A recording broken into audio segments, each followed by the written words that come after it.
अगर तू परमेश्वर का पुत्र है तो बचा ले अपने आप को। हे पिता, इन्हें क्षमा कर, क्योंकि ये नहीं जानते कि ये क्या कर रहे हैं। 60 साल बाद वह सैनिक मर गया और न्याय के लिए परमेश्वर के पुत्र यीशु मसीह के सामने खड़ा किया गया। प्रभु यीशु मसीह आप, स्वर्ग, नरक और पृथ्वी का सारा अधिकार मेरे पिता ने मुझे दिया है। प्रभु यीशु मसीह, मुझे माफ कर दो। मैंने आपको, परमेश्वर के पुत्र को, क्रूस पर चढ़ाया, उसे मारा, उसके मुंह पर थूका। प्रभु, मुझे माफ करो। मैंने तुम्हें उसी समय माफ कर दिया था, मगर फिर भी तुमने परमेश्वर के अनुग्रह को तुच्छ जाना। परमेश्वर ने अपने एक लौते पुत्र को जगत में भेजा ताकि सब पापी उद्धार पाएं। मैं मरकर जी उठा तो भी तुमने मुझ पर विश्वास ना करा, क्योंकि परमेश्वर ने इस जगत से ऐसा प्रेम किया कि उसने अपना एक लौता पुत्र प्रभु यीशु मसीह दे दिया, ताकि जो कोई उस पर विश्वास करे वह नष्ट ना हो परंतु अनंत जीवन पाए।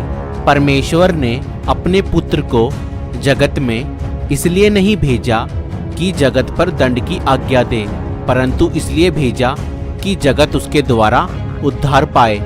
जो उस पर विश्वास करता है उस पर दंड की आज्ञा नहीं होती, परंतु जो उस पर विश्वास नहीं करता वह दोषी ठहर चुका, इसलिए कि उसने परमेश्वर के एक लौते पुत्र यीशु मसीह के नाम पर विश्वास नहीं किया। और दंड की आज्ञा का कारण यह है कि ज्योति जगत में आई है और मनुष्यों ने अंधकार को ज्योति से अधिक प्रिय जाना, क्योंकि उनके काम बुरे थे।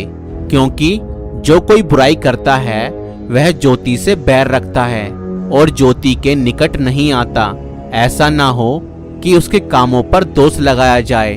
परंतु जो सत्य पर चलता है वह ज्योति के निकट आता है, ताकि उसके काम प्रकट हो कि वह परमेश्वर की ओर से किए गए हैं। और उस सैनिक ने परमेश्वर के एक लौते पुत्र के नाम पर विश्वास नहीं किया था, इसलिए उसे अनंत आग में डाल दिया गया।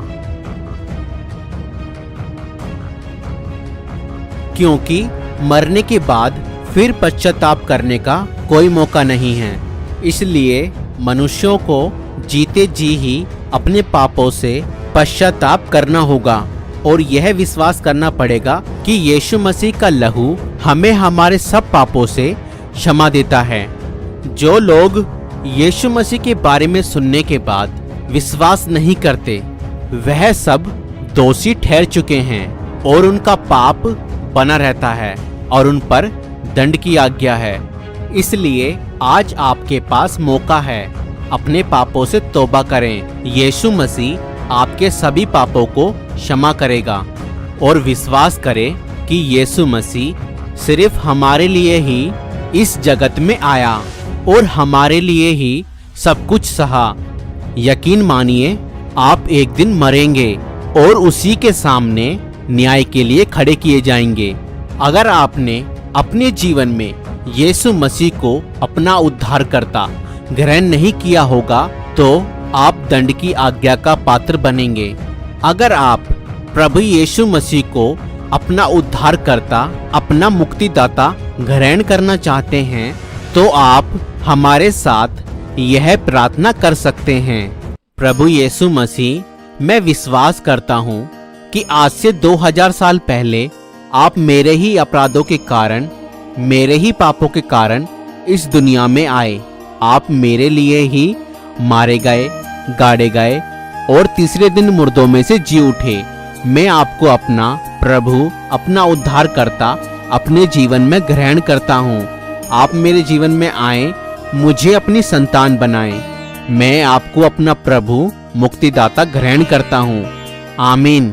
और इतनी सी प्रार्थना करने के बाद आप भी परमेश्वर के बेटा और बेटी बन जाएंगे और आपका नाम आज जीवन की पुस्तक में लिख दिया गया है। अब आप परमेश्वर के पवित्र वचन, पवित्र बाइबल को पढ़ें यीशु मसीह के पीछे चलने वालों की संगति करें और परमेश्वर पिता से प्रार्थना करने में समय बिताएं। ध्यान दें, प्रभु यीशु मसीह आपके धर्म या जात को नहीं बदलता है, वह आपके मन और जीवन को बदलता है। परमेश्वर आप सभी को आशीष दे।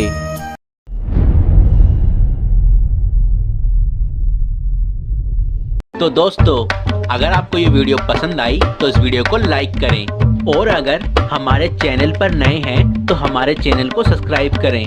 Thank you.